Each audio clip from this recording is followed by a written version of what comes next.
Hello అండి, అందరు ఎలా ఉన్నారు? This is Priyanka and welcome to my channel fabulous Priya. So ఈ వీడియో నిన్నటి వీడియోతో కంటిన్యూషన్ అన్నమాట. ఆ వీడియోని నేను పార్ట్ 1 అండ్ పార్ట్ 2గా డివైడ్ చేశాను. పార్ట్ 1 వీడియోలో ఇంద్రకీలాద్రి కొండ, విజయవాడ కనకదుర్గమ్మ టెంపుల్, కృష్ణమ్మ అండ్ ఇప్పుడు ప్రెజెంట్ ఉన్న ఈ వాటర్ ఫ్లో గురించి చూపించాను. పార్ట్ 2లో అతి పెద్ద బ్యూటిఫుల్ కేవ్స్ని అండ్ అందులో వెలిసిన ఒక పెద్ద బ్యూటిఫుల్ దేవుడి విగ్రహాన్ని మీకు చూపించబోతున్నాను. సో ఇంకెందుకు లేట్, లెట్స్ వాచ్. సో ఇప్పుడు మనం వెళ్ళబోయే ప్లేస్ వచ్చేసి ఉండవెల్లి కేవ్స్. ఈ ఉండవెల్లి కేవ్స్ చాలా బ్యూటిఫుల్ కేవ్స్ అని చెప్పొచ్చు. అండ్ ఇందులో అతి పెద్ద దేవుడి విగ్రహం ఉంది. ఆ విగ్రహం ఏంటి, ఆ విగ్రహం స్పెషాలిటీ ఏంటి, నేను ముందు ఈ వీడియోలో మీతో షేర్ చేసుకుంటాను. అండ్ ఇక్కడికి వెళ్ళాలంటే మనం ప్రకాశం బ్యారేజ్ మీద నుంచి వెళ్ళాలి. మనం ఇప్పుడు ప్రకాశం బ్యారేజ్ పై నుంచి వెళ్తున్నాము. ఈ కేవ్స్ విజయవాడ నుంచి 6 కిలోమీటర్స్ అండ్ గుంటూరు నుంచి 22 కిలోమీటర్స్ డిస్టెన్స్లో ఉంటుంది. అండ్ ఇప్పుడు మనం వెళ్తున్నాము ప్రకాశం బ్యారేజ్ పై నుంచి ఉండవెల్లి కేవ్స్కి. అండ్ ఫైనలీ ఉండవెల్లి కేవ్స్కి మనం రీచ్ అయిపోయాము. మనం విజయవాడ ప్రకాశం బ్యారేజ్ మీద నుంచి ఉండవెల్లి కేవ్స్కి వచ్చాము. ఇది విజయవాడ నుంచి 6 కిలోమీటర్స్ డిస్టెన్స్లో ఉంటుంది అండ్ గుంటూరు నుంచి 22 కిలోమీటర్స్ డిస్టెన్స్లో ఉంటుంది. అండ్ ఇది మొత్తం ఒక సింగిల్ కొండ అని చెప్పొచ్చు. ఈ కొండని మనుషులే దాన్ని కేవ్స్ లాగా చేశారు, మనుషులు చేసిన కేవ్స్ అని చెప్పొచ్చు. అండ్ ఇక్కడ వైపు లెఫ్ట్ సైడ్లో ఎంట్రీ దగ్గర మనకి లెఫ్ట్ సైడ్లో ఒక ఆఫీస్ రూమ్ ఉంటుంది. ఆ ఆఫీస్లోనే టికెట్స్ ఇష్యూ చేస్తారు.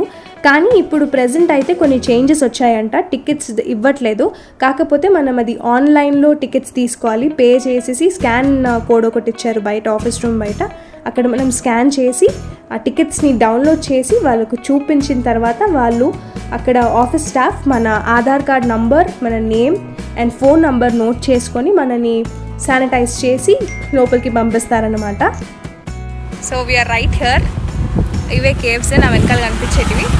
సో ఇప్పుడు లోపలికి వెళ్ళి ఆ కేవ్స్ ఎట్లా ఉంటాయి అండ్ పద్మనాభ స్వామి విగ్రహం ఎట్లా ఉంటుందో లెట్స్ గో. అండ్ మనం ఇప్పుడు బ్యూటిఫుల్ కేవ్స్ లోపలికి ఎంటర్ అవుతున్నాము. అండ్ నాకైతే చాలా సర్ప్రైజింగ్గా ఉంది, ఎందుకంటే నేను చాలా ఈగర్గా వెయిట్ చేస్తున్నాను పద్మనాభ స్వామిని చూడాలని. అండ్ ఇది ఏంటంటే నార్మల్గా మనకి చాలా వరకు పద్మనాభ స్వామి టెంపుల్ కేరళలో ఉందని తెలుసు, పడుకొని ఉన్నట్టుగా ఉంటుంది ఒక స్టాచ్యూ అనేది. బట్ ఆంధ్రప్రదేశ్లో కూడా, అంటే గుంటూరుకి విజయవాడకి మధ్యలో ఉన్న ఉండవల్లి అనే ఒక ప్లేస్లో ఈ బ్యూటిఫుల్ కేవ్ అనేది ఉంది. ఇందులో పద్మనాభ స్వామి పడుకున్న ఆకారంలోనే ఉంటుంది. ఇది కూడా అతి పెద్ద దేవుడి స్టాచ్యూ. అండ్ ఈ స్టాచ్యూ ఎంత మిరాకిల్ అంటే అసలు అక్కడికి వెళ్ళిన తర్వాత ఆ డివోషనల్ ఫీలింగే వేరుగా ఉంటుంది.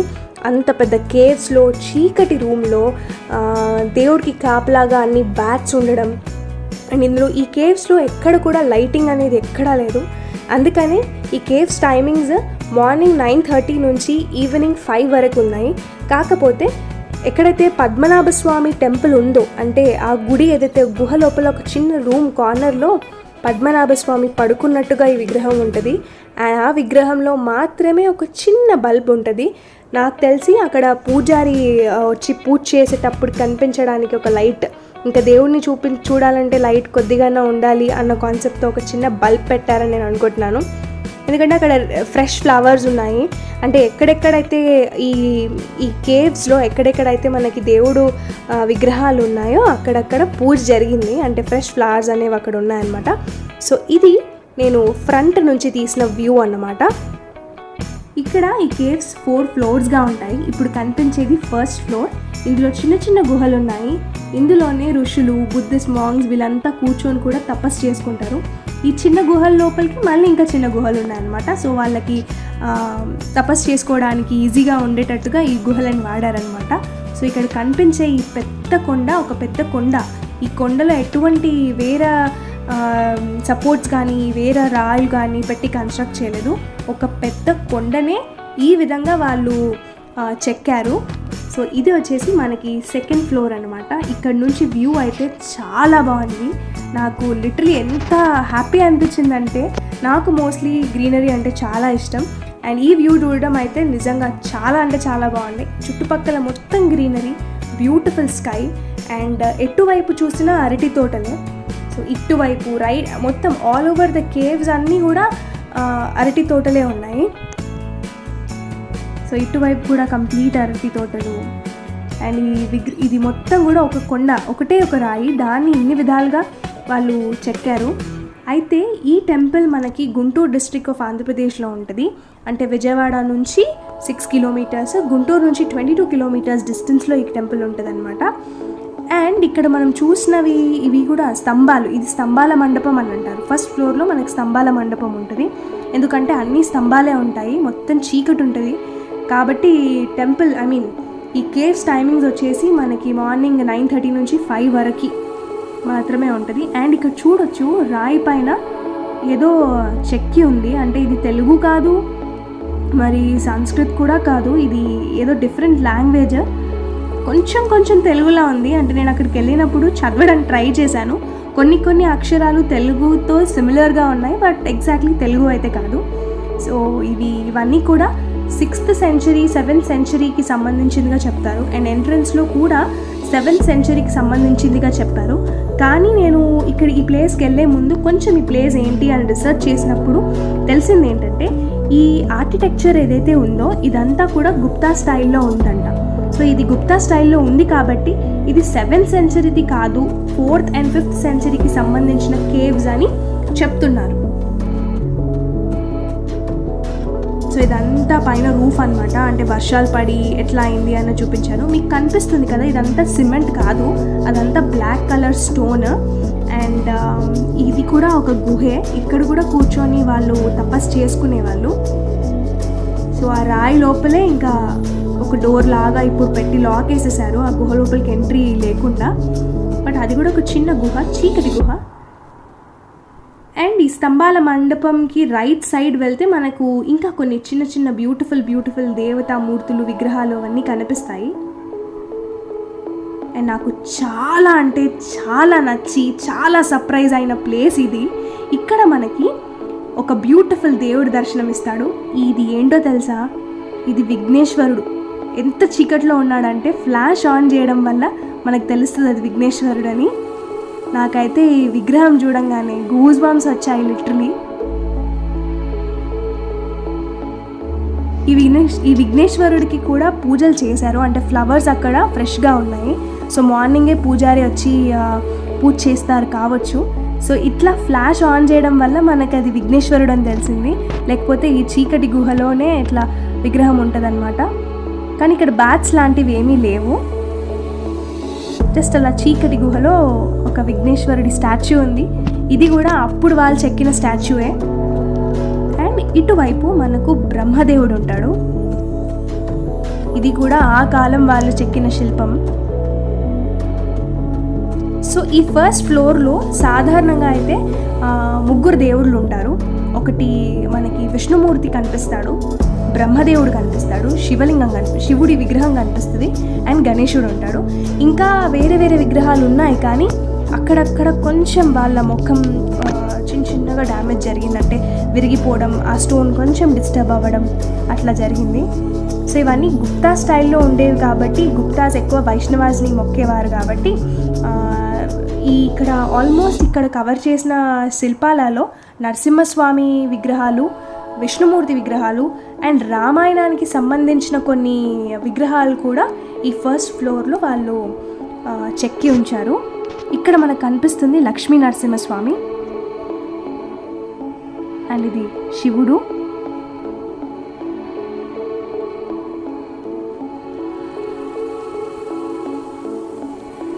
చాలా అంటే చాలా బ్యూటిఫుల్ ప్లేస్.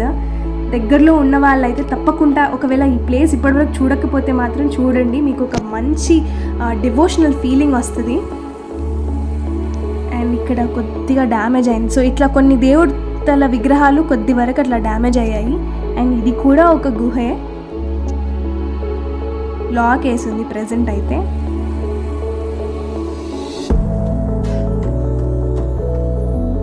ఇవన్నీ కూడా 4th and 5th సెంచరీకి సంబంధించిన విగ్రహాలే. అంటే నార్మల్గా ఈ కేవ్స్ బయట అయితే 7th సెంచరీకి సంబంధించింది అని పెట్టారు, కానీ నేను ఇదివరకు చదివినాను, నేను కంప్లీట్గా ఈ కేవ్స్ గురించి కొంచెం తెలుసుకున్నాను ఈ ప్లేస్ విజిట్ అయ్యే ముందు. సో అందులో ఏం రాస్తుందంటే ఇది గుప్తా స్టైల్ ఆర్కిటెక్చర్కి సంబంధించింది కాబట్టి ఇది 4th or 5th సెంచరీకి సంబంధించిన కేవ్స్గా వాళ్ళు అక్కడ బుక్స్లో రాసింది.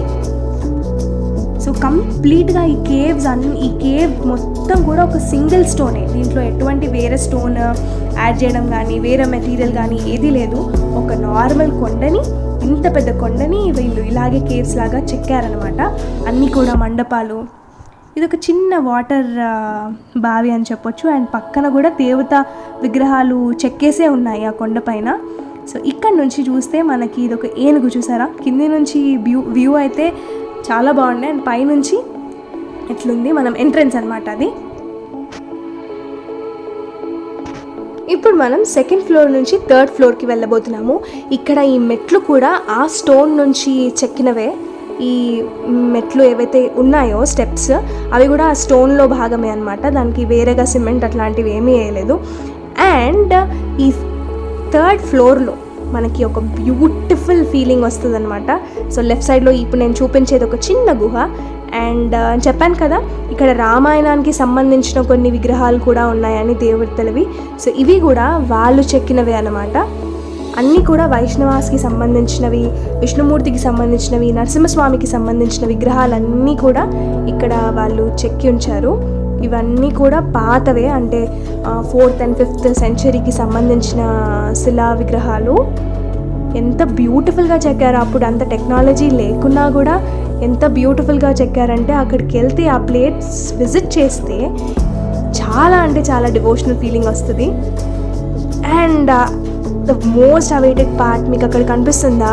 నేను లిటరలీ ఈ వ్యూ నేను తీసినప్పుడు అయితే నేను చాలా షాక్ అయ్యాను. సర్ప్రైజ్డ్ ఉండే. అసలు అంత పెద్ద దేవుడిని అక్కడ చూడడం చాలా అంటే చాలా బాగా అనిపించింది. ఒక సర్ప్రైజ్ అనిపించింది. ఆ స్టాచ్యూ అక్కడ నుంచి నేను చూసిన వెంటనే, జూమ్ చేసిన వెంటనే నాకు చాలా అంటే చాలా గూస్ బంప్స్ వచ్చేసాయి. అండ్ లాక్ ఉందేమో అనుకున్నాను, బట్ ఇటువైపు నుంచి ఎంట్రీ ఓపెనే ఉంది. అండ్ కోవిడ్ కదా, ఆ చిన్న గుహలో వేరే వాళ్ళు ఉంటే ఎక్కువ మంది లేరు, బట్ కొంతమంది ఉన్నారు. సో ఇంకా వేరే వాళ్ళు ఒక టూ ఫ్యామిలీస్ వచ్చాయనుకుంటాను.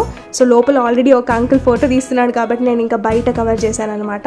ఎందుకు అని చెప్పేసి, సో డిస్టెన్స్ మెయింటైన్ చేసి ఒక వాళ్ళు బయటికి వచ్చిన తర్వాత మనం వెళ్ళడం సేఫ్ కాబట్టి నేను బయట వ్యూ అనేది చూపించాను. ఈ ప్లేస్లోకి ఎంటర్ అవుతుంటేనే గూస్ బంప్స్ వచ్చేసాయి కంప్లీట్లీ. ఎందుకంటే దేవుడిని అంత దగ్గర నుంచి చూడడం ఇదే లైఫ్లో ఫస్ట్ టైం. ఏ విగ్రహాన్నైనా మనం నార్మల్ టెంపుల్స్లో ముట్టుకోలేం కదా, కానీ ఈ విగ్రహం చూస్తే లిటరలీ మీరు షాక్ అయిపోతారు. అంటే ఒక డిఫరెంట్ డివోషనల్ ఫీలింగ్ వచ్చేస్తుంది. లిటరలీ దేవుడినా మనం ముట్టుకునేది అన్నట్టుగా ఉంటుంది ఆ ఫీలింగ్. పెద్ద అనంత పద్మనాభ స్వామి స్టాచ్యూ ఇది. నాకైతే ఇప్పుడు కూడా ఈ వీడియోకి వాయిస్ ఓవర్ ఇస్తుంటే అదే డివోషనల్ ఫీలింగ్ కంటిన్యూ అవుతుంది. చూసినప్పుడు ఎంత హ్యాపీగా అయితే ఉండేనో, వాయిస్ ఓవర్ ఇస్తున్నప్పుడు కూడా అంతే హ్యాపీగా ఉంది. ఇవన్నీ కూడా దేవతా విగ్రహాలు వాళ్ళు చెక్కినవే, అంటే 4th and 5th centuryకి సంబంధించిన వాళ్ళు చెక్కినవే. ఇవన్నీ కూడా ఒక్క రాయితోటే, అంటే ఒక్క రాయి పైనే చెక్కిన శిల్పాలు ఇవి. అనంత పద్మనాభ స్వామి స్టాచ్యూ ఇక్కడ ఏదైతే ఉందో పడుకొని ఆకారంలో, ఇది కూడా వాళ్ళు ఒక్క రాయినే చెక్కి ఈ డిజైన్ చేశారు. పైన మనకు అన్ని బ్యాట్స్ కనిపిస్తున్నాయి. ఇవన్నీ కూడా విగ్రహానికి పైన ఉంటాయి, మీకు కనిపిస్తున్నాయి కదా, ఇవన్నీ బ్యాట్స్. ఇంకా దేవుడికి ప్రొటెక్షన్ అనుకోవచ్చు. చాలా అంటే చాలా బ్యూటిఫుల్గా దీన్ని చెక్కారు. పద్మనాభ స్వామి దగ్గర నాకు తెలిసి పూజలు జరుగుతాయి కావచ్చు. ఇక్కడ ఏదైతే లైట్ మనకు కనిపిస్తుందో అదంతా అక్కడ వాళ్ళు పెట్టిన ఒక చిన్న లైట్ అన్నమాట. లేకపోతే ఇంకా ఇది కూడా చాలా చీకటిగానే ఉంటుంది, ఈ విగ్రహం, ఈ గుహ కూడా. ఈ వీడియో క్లిప్పింగ్కి కొంచెం లైట్ తగ్గింది. అండ్ నాకైతే నిజం చెప్పాలంటే నాకు ఆ బ్యాట్స్ ఉన్నా కూడా నాకేమంత పెద్దగా భయం అనిపించలేదు. ఎందుకంటే ఇంకా దేవుడి దగ్గరికి వెళ్ళాము, సో అట్లాంటివి అంటూ ఏం భయపడొద్దు, ఇంకా దేవుడే అంతా చూసుకుంటాడు అన్న కాన్సెప్ట్లో నేను అంత ముందు వరకు వెళ్ళాను. నేను చూసిన వారి ప్రకారం అయితే బ్యాట్స్ అసలు మనని ఏం డిస్టర్బ్ చేయవు. ఇన్ఫ్యాక్ట్ లైట్ ఫ్లాష్ వల్ల అవి డిస్టర్బ్ అవుతాయి తప్ప మనల్ని మాత్రం ఏం హామ్ చేయవు. ఎందుకంటే మనం భక్తితో వెళ్ళాలి, కానీ ఎక్కడైనా మనం దేవుడే ప్రొటెక్ట్ చేస్తాడు. సో లిటరలీ ఆ విగ్రహం చూసి నేనైతే ఎంత హ్యాపీ ఫీల్ అయ్యానో, ఎంత సర్ప్రైజింగ్ ఫీల్ అయ్యానో. అక్కడ నుంచి నాకు రావడానికి కుదరట్లేదు, బట్ నా ఇంకా చాలా మంది ఉన్నారు పద్మనాభ స్వామిని చూడడానికి వచ్చిన వాళ్ళు. సో ఇంకా అందుకనే తొందరగా ఒక 2-3 వీడియోస్ తీసుకొని అక్కడ నుంచి నేను బయటకు వచ్చేసాను. అండ్ ఆ పూజలు, ఆ ఫ్లవర్స్ అవన్నీ కూడా ఫ్రెష్ ఫ్లవర్సే. నాకు తెలిసి ఓపెన్ అవ్వకముందు, అంటే 9:30కి ముందే ఒక పంతులు వచ్చి పూజ చేసి ఫ్లవర్స్ అన్నీ వేసి వెళ్తాడనుకుంటా. ఎప్పుడైనా విజయవాడ వస్తే ఈ కేవ్స్ని విజిట్ చేయడం ఎప్పుడూ మర్చిపోవద్దు, ఎందుకంటే ఇది ఒక సూపర్ ఫీలింగ్. అసలు అంత పెద్ద పద్మనాభ స్వామిని ముట్టుకోవడం, ఆ విగ్రహం చూడడం ఒక బ్యూటిఫుల్ డివోషనల్ ఫీలింగ్. అది వర్డ్స్లో ఎక్స్ప్రెస్ చెయ్యలేము. సో మీలో ఎవరైనా ఎప్పుడైనా విజయవాడ వస్తే మాత్రం తప్పకుండా ఈ కేవ్స్కి వెళ్ళి అనంత పద్మనాభ స్వామిని దర్శనం చేసుకోండి. సో ఈ కేవ్స్ అంతా కూడా ఒక సాలిడ్ శాండ్ స్టోన్తో చేసినట్టుగా ఇక్కడ స్థల పురాణం చెప్తుంది. ఇదంతా ఒక పెద్ద కొండ. ఈ కొండనే వాళ్ళు ఈ విధంగా కేవ్స్ లాగా చెక్కారు. అంటే న్యాచురల్గా ఏర్పడిన కేవ్స్ కొన్ని డిఫరెంట్గా ఉంటాయి, కానీ ఇవన్నీ కూడా మనుషులు చెక్కిన కేవ్స్ అన్నమాట. వీళ్ళు 4th and 5th సెంచరీకి సంబంధించిన వాళ్ళు. అండ్ వీళ్ళవన్నీ 4th and 5th అని ఎందుకు అంటున్నారంటే ఇక్కడ శిలా విగ్రహాలు అండ్ ఆ కేవ్స్ని చెక్కిన విధానం చూసి ఇది 7th సెంచరీకి సంబంధించింది అయి ఉండదు. ఎందుకంటే ఇక్కడ కొన్ని విగ్రహాలు అండ్ కొన్ని అయితే లాక్ ఉన్నాయి, కొన్ని రూమ్స్. సో అవన్నీ కూడా చూసి గుప్తా ఆర్కిటెక్చర్కి సంబంధించినట్టుగా ఉన్నాయి కాబట్టి ఇవి 4th and 5th సెంచరీకి సంబంధించిన విగ్రహాలు. అండ్ ఈ అనంత పద్మనాభ స్వామి కూడా 4th and 5th సెంచరీకి సంబంధించిన విగ్రహం అని మనకి ఇక్కడ స్థల పురాణం చెప్తుంది. అయితే ఈ విగ్రహం కూడా ఒక బ్లాక్ గ్రానైట్ స్టోన్తోని వాళ్ళు చెక్కారు అన్నట్టుగా మనకు ఇక్కడ కొంచెం ఈ ప్లేస్ గురించి రీసెర్చ్ చేస్తే తెలుస్తుంది. పద్మనాభ స్వామి గుహ నుంచి బయటికి రాగానే మనకి ఇక్కడ ఋషుల విగ్రహాలు అండ్ సింహాల విగ్రహాలు కనిపిస్తాయి. ఇది ఎంట్రన్స్లో మనం ఎంట్రన్స్ నుంచి చూస్తే పైన కొండపైన ఇట్లా చెక్కినట్టుగా ఉంటుంది. సో ఇది కూడా వాళ్ళు చెక్కిన విగ్రహాలే, సింహం విగ్రహాలు, ఋషులు కూర్చొని తపస్సు చేసే ఒక విగ్రహాలు, ఇవన్నీ కూడా వాళ్ళు అక్కడ చెక్కి ఉంచారు. అండ్ ఇది వచ్చేసి మనకి 3rd floor అండ్ అక్కడ కనిపిస్తుందే పద్మనాభ స్వామి గుహ. ఇప్పుడు ప్రజెంట్ కోవిడ్ ఉంది కాబట్టి ఇక్కడేం రష్ లేదు. బిఫోర్ కోవిడ్ అయితే చాలా వరకు జనాలు వచ్చేవారు అని అక్కడ చెప్తున్నారు. సో ఇదైతే నేను రీసెంట్గా షూట్ చేసిన వీడియో. అండ్ నేను వెళ్ళినప్పుడు ఇక్కడ ఒక 2 ఫ్యామిలీస్ మాత్రమే వచ్చాయి. సో ఇట్లా ఉంటుంది. కంప్లీట్ పైన అంతా బ్యాట్సే ఉంటాయి, దేవుడికి ప్రొటెక్షన్ లాగా ఉంటాయి అన్నమాట. సో ఈ లైట్ ఏదైతే ఉందో ఆ వెలుతురు కూడా ఒక చిన్న బల్బ్ అనమాట. ఆ బల్బ్ లేకపోతే ఇది కూడా విఘ్నేశ్వరుడు ఎట్లయితే చీకట్లో ఉన్నాడో పద్మనాభ స్వామి టెంపుల్ కూడా అట్లాగే చీకట్లోనే ఉంటుంది. ఆ లైట్ వల్ల ఈ మాత్రమైన వెలుతురు వస్తుంది. ఈ వ్యూ నేను 3rd floor పద్మనాభ స్వామి గుహ బయటికి వచ్చాక తీశాను. ఇక్కడ ఋషులు తపస్సు చేస్తున్నట్టుగా విగ్రహాలు ఉన్నాయి. అండ్ 3rd floor నుంచి మనము 4th floorకి ఇక్కడ ఉన్న మెట్ల పై నుంచి వెళ్తున్నాము. 4th floorలో పెద్దగా ఏం లేదు, జస్ట్ అవి కేవ్స్ అని ఏమీ లేవు అక్కడ. అదంతా open area and no entry అని బోర్డు పెట్టారు. ఫ్లోర్కి ఆ బ్యూటీ అనేది ఎంత పెరుగుతుందంటే ఇప్పుడు మనం కనిపిస్తుంది కదా, ఇది కూడా ఒక చిన్న కేవే. ఇందులో కూర్చొని కూడా తపస్సు చేసేవారంట. సో ఈ కొండ పైన ఎక్కడ చాలా కేవ్స్ ఉన్నాయి. ఆ కేవ్స్లో ప్రతి ఒక్క దాంట్లో వాళ్ళు కూర్చొని తపస్సు చేసినట్టుగా ఇక్కడ మనకి చరిత్ర చెప్తుంది. అండ్ ఇంకొకటి ఏంటంటే ఎవ్రీ ఫ్లోర్కి ఒక్కొక్క వ్యూ అనమాట. అంటే 1st floorలో ఒక వ్యూ, 2nd floorలో ఒక వ్యూ. ఇప్పుడు నేనున్నది 4th floorకి. అండ్ ఇక్కడ నుంచి అయితే వ్యూ ఎక్స్ట్రాడినరీ, ఎందుకంటే completely greenery, right round greenery, అన్ని అరటి చెట్లు, బ్యూటిఫుల్ రోడ్. ఆ రోడ్ వచ్చేసి ఇప్పుడు మనం విజయవాడ నుంచి వచ్చిన రూట్ అనమాట. మనకి కొంచెం అంటే నాకు కనిపించింది, బట్ నేను ఎక్కువ జూమ్ చేయలేకపోయాను. బట్ అక్కడ నుంచి కృష్ణ వాటర్ ఒక లేన్ కూడా పాస్ అవుతుంది, ఎందుకంటే ఇది విజయవాడ గుంటూరుకి మధ్యలో ఉన్న ప్లేస్. ఇవన్నీ కూడా అరటి చెట్లే. అసలు ఈ క్లైమేట్ అంటే ఇంకా న్యాచురల్గా ఎంజాయ్ చేయాలి. ఆ గాలి, ఆ గ్రీనరీ, ఆ వ్యూ. ఇక్కడ దూరం జూమ్ చేశాను కదా, అక్కడ వాళ్ళంతా మనుషులు వాళ్ళ పంటలు తీసుకుంటున్నారు. చాలా చాలా అంటే చాలా మంచిగా అనిపించింది. అంటే ఈ వ్యూ చూడడం, ఇవన్నీ కూడా అరటి చెట్లే. అండ్ ఇక్కడ ఏంటి అంటే ఈ 4th floor నుంచి అంటే నో ఎంట్రీ అని పెట్టేశారు. కాకపోతే ఈ 4th floor నుంచి రహస్యదారులు అంటే రహస్య మార్గాలు ఉన్నాయి. మంగళగిరి పానకాల లక్ష్మీ నరసింహస్వామి టెంపుల్కి, విజయవాడ కనకదుర్గమ్మ తల్లి టెంపుల్కి రహస్య మార్గాలు ఈ 4th floorకి సంబంధించి ఏదో గుహ నుంచి రహస్య మార్గాలు ఉన్నట్టుగా అక్కడ చెప్తున్నారు. బట్ అదొక టాక్ అంతే. ఈ 4th ఫ్లోర్లో కూడా మనకి కొన్ని కేవ్స్ కనిపిస్తాయి. ఇందులో నుంచి కూడా ఇంకొక కేవ్కి ఎంట్రీ ఉంటుంది. సో ఈ ఫ్లోర్లో కూడా కొన్ని కేవ్స్ ఉన్నాయి, బట్ దానిపైన అయితే ఇంకేమీ లేదు. అండ్ నో ఎంట్రీ అయితే పెట్టేశారు. అక్కడి నుంచే రహస్యదారులు ఉన్నాయి అని అప్పుడు రాజుల వాళ్ళందరూ కూడా ఆ రహస్య మార్గాలతోటే మంగళగిరికి అండ్ విజయవాడ కనకదుర్గమ్మ తల్లి టెంపుల్లోకి వెళ్ళేవారని అక్కడ స్థల పురాణం ఉందన్నమాట. అండ్ ఇక్కడ అన్ని రామాయణానికి సంబంధించిన విగ్రహాలు కూడా చెక్కి ఉంచారనమాట. ఇక్కడ గోడల పైన పద్మనాభ స్వామి టెంపుల్కి బయట లెఫ్ట్ సైడ్లో మనకి ఇక్కడ ఆంజనేయ స్వామి విగ్రహం, గరుడ్మంతుని విగ్రహం కూడా చెక్కి ఉంటుంది. అండ్ నేను బయటికి వెళ్ళిపోయాను, బట్ స్టిల్ ఇంకొకసారి చూసి వెళ్దామని చెప్పేసి మళ్ళీ అక్కడికి టెంపుల్ దగ్గరికి వెళ్తున్నాను అనమాట. సో ఇది ఎంట్రన్స్ ఇట్లా ఉంటుంది. అండ్ పిల్లర్స్ పైన అక్కడ ఉన్న స్తంభాల పైన కూడా విగ్రహమూర్తులు చెక్కి ఉన్నాయి. ఓవరాల్గా ఇట్లా ఉంటుంది అనమాట పద్మనాభ స్వామి విగ్రహం. అక్కడ ఒక చిన్న లైట్ అండ్ ఎంట్రన్స్లో ఒక చిన్న లైట్ తోటి ఈ మాత్రం వెలుగొస్తుంది. సో ఇదంతా కూడా 4th and 5th సెంచరీకి సంబంధించిన ఒక బ్యూటిఫుల్ విగ్రహం. అసలు చూస్తుంటే మనకి లిటరలీ గూస్ బంప్స్ వచ్చేస్తాయి, అంత డివోషనల్ ఫీలింగ్ ఉంటుంది అనమాట. చాలా బ్యూటిఫుల్. అండ్ మనకి ఇక్కడ లెఫ్ట్ సైడ్లో ఆంజనేయ స్వామి విగ్రహం కూడా ఉంటుంది. ఈ వ్యూ నేను ఎంటర్ అయిన తర్వాత ఒక 15 to 20 స్టెప్స్ ఉంటాయి. ఆ స్టెప్స్ ఎక్కిన తర్వాత తీసిన వ్యూ. మనకి ఉండవల్లి కేవ్స్ అనేవి ఇట్లా ఉంటాయి అన్నమాట. ఒక పెద్ద రాక్, అండ్ ఆ రాక్ కన్స్ట్రక్షన్ వచ్చేసి ఈ విధంగా కట్టారు. అంటే నేను ఇక్కడ పక్కన ఒక ఇమేజ్ అటాచ్ చేశాను. సో ఈ విధంగా ఈ పెద్ద రాక్ని చెక్కి దాన్ని ఒక మంచి కేవ్స్ లాగా చేశారనమాట. సో ఉండవల్లి కేవ్స్ లుక్ వచ్చేసి బయట నుంచి ఇట్లా ఉంటుంది అనమాట. ఒక పెద్ద కొండ, అండ్ ఆ కొండ చుట్టుపక్కల మొత్తం గ్రీనరీ, అన్ని చెట్లు, అక్కడక్కడ ఇట్లా చిన్న చిన్న బల్బ్స్ పెట్టి ఉంచారు సో దట్ నైట్ వ్యూ బాగుండాలని. అండ్ ఈ కేవ్స్ పైన మనకు కనిపించేది ఒక అమ్మవారి విగ్రహం శిల కూడా వాళ్ళు అక్కడ కొండపైన చెక్కి ఉంచారు. ఇవన్నీ కూడా 4th and 5th సెంచరీకి సంబంధించిన బ్యూటిఫుల్ మెమరీస్. అండ్ ఇలా ఎంట్రన్స్ అనమాట. ఈ స్టెప్స్ ఎక్కిన తర్వాత మనకి నేను ఇందాక చూపించిన గార్డెన్ ఏరియా అవన్నీ కూడా ఉంటాయి.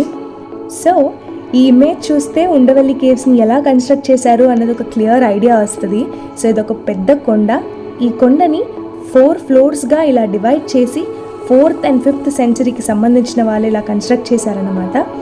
ఫస్ట్ ఫ్లోర్లో మనకి చిన్న చిన్న గుహలు ఉంటాయి. అక్కడ వాళ్ళు కూర్చొని తపస్సు చేసుకోవడానికి వాడుకున్న ఏరియా అది. అండ్ ఫస్ట్ ఫ్లోర్లో మనకి స్తంభాల మండపం ఉంటుంది.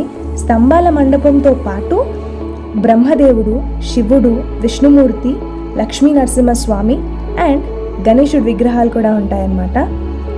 3rd ఫ్లోర్లోకి వచ్చేసి మనకి అనంత పద్మనాభ స్వామి వారు పడుకున్న విగ్రహం. ఇక్కడ 3rd ఫ్లోర్లో మనకు కనిపిస్తుంది కదా, ఒక దేవుడు పడుకున్నట్టుగా ఆ విగ్రహం ఉంటుందన్నమాట. బయటికి వచ్చిన తర్వాత 4th ఫ్లోర్లో మనకి నో ఎంట్రీ అని పెట్టారు, కానీ అక్కడి నుంచే మంగళగిరి పానకాల లక్ష్మీ నరసింహస్వామి టెంపుల్కి అండ్ విజయవాడ కనకదుర్గమ్మ తల్లి టెంపుల్కి రహస్య మార్గాలు ఉన్నట్టుగా అక్కడి స్థల పురాణం చెప్తుంది. అండ్ మనం ఇప్పుడు బయటికి వచ్చేసాము. ఇదైతే చాలా బ్యూటిఫుల్ ప్లేస్. లైఫ్లో ఒక్కసారైనా ఈ ప్లేస్ని విజిట్ చేయాలి. ఎందుకంటే ఈ కేవ్స్లో 4th and 5th సెంచరీకి సంబంధించిన ఒక బ్యూటిఫుల్ దేవుడి విగ్రహం ఉంది. అండ్ ఆ విగ్రహం చూస్తే వచ్చే డివోషనల్ ఫీలింగ్ని మాటల్లో ఎక్స్ప్రెస్ చేయలేము.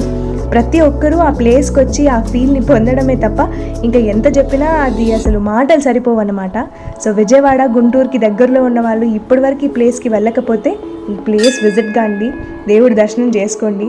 అండ్ ఇక మీదట ఎప్పుడైనా విజయవాడ వస్తే కూడా ఈ కేవ్స్ని విజిట్ చేసి అనంత పద్మనాభ స్వామిని దర్శించుకోవడం మాత్రం మర్చిపోకండి. సో ఉండవల్లి కేవ్స్ అనేవి మనకి విజయవాడ నుంచి ఇక్కడికి 7 kilometers ఉంటుంది. ఒకవేళ ట్రాన్స్పోర్ట్ అంటే మాత్రం మనము అక్కడి నుంచి విజయవాడ నుంచి ఆటో మాట్లాడుకోవచ్చు, లేకపోతే ఓలా అండ్ ఊబర్ ఇట్లాంటివి కూడా ఉంటాయి కాబట్టి ఓలా ఆటో అయినా లేకపోతే ఓలా క్యాబ్ అయినా బుక్ చేసుకొని ఇక్కడ వరకు రావచ్చు. ఆ ఫెసిలిటీ కూడా ఇక్కడ ఉంది. అండ్ ఇక్కడ వైపు నుంచి అయితే అమరావతికి వెళ్ళే బస్సెస్ కూడా వెళ్తున్నాయి. బట్ మనం విజయవాడ నుంచి ఆటో అయినా క్యాబ్ అయినా బుక్ చేసుకొని ఈ ప్లేస్ రావడం బెటర్. సో ఇక్కడైతే నేనైతే ఓన్ ట్రాన్స్పోర్ట్లో వచ్చాను. సో విజయవాడకి నేను చాలాసార్లు వచ్చాను, కానీ కేవ్స్ రావడం మాత్రం ఫస్ట్ టైం. అండ్ ఇందులో రావడానికి మెయిన్ రీజన్ ఏంటి అంటే పద్మనాభ స్వామి. ఆ పద్మనాభ స్వామి విగ్రహం అనేది నన్ను చాలా అట్రాక్ట్ చేసింది. అండ్ ఎట్లయినా చూడాలి, ఎట్లయినా రావాలి అన్న దాంతో నేను విజయవాడ వచ్చాను. అండ్ ఫైనలీ సక్సెస్ఫుల్లీ నేను ఎక్స్పెక్ట్ చేసిన దానికంటే బ్యూటిఫుల్ ఎక్స్పీరియన్స్ అది. సో మీరు ఎవరైనా విజయవాడలో ఉండి ఉండవల్లి కేవ్స్ రాకపోయినా, లేకపోతే దగ్గరలో ఉన్న వాళ్ళు ఎప్పుడైనా చూడకపోయినా వచ్చి విజిట్ చేయాల్సిన ప్లేస్ ఇది. ఎందుకంటే ఇది చాలా పాత కేవ్స్. దీంట్లో మనకి పాతవన్నీ కూడా లైక్ కేవ్స్, మన ఋషులు ఉన్న తపస్సు చేసిన ప్లేసెస్. అండ్ ఇంకొకటి ఏంటంటే స్కల్ప్చర్స్ ఏవైతే ఉన్నాయో అవన్నీ కూడా చాలా పాతవి. అవి చూస్తే మనకు ఒక డివోషనల్ ఫీలింగ్ వస్తుంది. అండ్ అంత పెద్ద పద్మనాభ స్వామి చీకటి గుడిలో అన్ని బ్యాట్స్ ఉన్నాయి అక్కడ పైన కూడా, అంటే ఇంకా దేవుడికి ప్రొటెక్షన్ లాగా అనుకోవచ్చు. అండ్ ఇక్కడ పూజలు కూడా చేస్తారు. నేను లోపల చూపించాను కదా, ఆ ఒక విఘ్నేశ్వరుడి విగ్రహం ఉంది లోపల, వినాయకుడి విగ్రహం ఉంది. ఆ వినాయకుడి విగ్రహంలో అయితే లైట్ కూడా లేదు. మనం వేసిన ఫ్లాష్ తోటి లైట్ అనేది మనకి వస్తుంది, అది వినాయకుడిది అని తెలుస్తుంది. అండ్ అట్లాగే ఆల్మోస్ట్ ఇంకా లైట్స్ అంటూ ఏమీ లేవు. జస్ట్ అనంత పద్మనాభ స్వామి వారి ఉన్న విగ్రహం ఆ రూమ్లో, ఆ గదిలో మాత్రమే లైట్ ఉంది. అండ్ ఇంకా బ్యాట్స్ కూడా ఉన్నాయి, బట్ అవి మనల్ని ఏం డిస్టర్బ్ చేయట్లేదు. సో ఎవరైనా బ్యాట్స్ ఉన్నాయి కాబట్టి భయపడి ఈ ప్లేస్కి రాకపోతే మాత్రం ఆ థాట్ని మీ మైండ్లోకి తీసేసేయండి. కంప్లీట్ భక్తితో ఇక్కడికి రండి అండ్ బ్యాట్స్ మిమ్మల్ని ఏం చేయలేవు అనమాట.